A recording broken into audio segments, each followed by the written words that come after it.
Shrimad Bhagavad Gita part 2। अतैतदप्यशक्तोऽसि कर्तुं मद्योगमाश्रितः।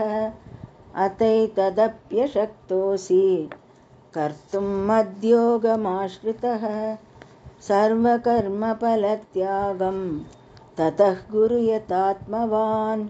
श्रेयो हि ज्ञानमभ्यासात् ज्ञानाद् विशिष्यते।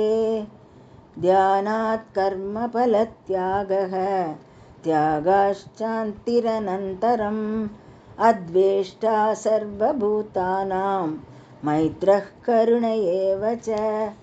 निर्ममो निरहङ्कारः समदुःखसुखः क्षमी। सन्तुष्टः सततं योगी यतात्मा दृढनिश्चयः। मय्यर्पितमनो बुद्धिः यो मद्भक्तः स मे प्रियः। यस्मान्नो द्विजते लोकः लोकान्नो द्विजते यः। हर्षमर्षभयोद्वेगैः मुक्तो यः स च मे प्रियः। अनभेषत्सुचिर्दक्षः उदासीनो गतव्यतः। सर्वारम्भपरित्यागी यो मद्भक्तः स मे प्रियः। यो न हृष्यति न द्वेष्टि न शोचति न काङ्क्षति। शुभाशुभपरित्यागी भक्तिमान् स मे प्रियः। समश्चत्रौ च मित्रे च तथा मानापमानयोः। समश्चत्रौ च मित्रे च तथा मानापमानयोः। शीतोष्णसुखदुःखेषु समसङ्गविवर्जितः।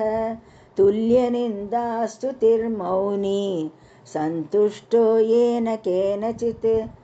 अनिकेतस्थिरमतिर्भक्तिमान् मे प्रियो नरः। ये तु धर्मामृतमिदं यदोक्तं पर्युपासते। ये तु धर्म्यामृतमिदं यदोक्तं पर्युपासते। श्रद्धाना मत्परमा भक्तास्तेऽतीव मे प्रियाः। श्रद्धाना मत्परमा भक्तास्तेऽतीव मे प्रियाः। श्रद्धाना मत्परमा भक्तास्तेऽतीव मे प्रियाः।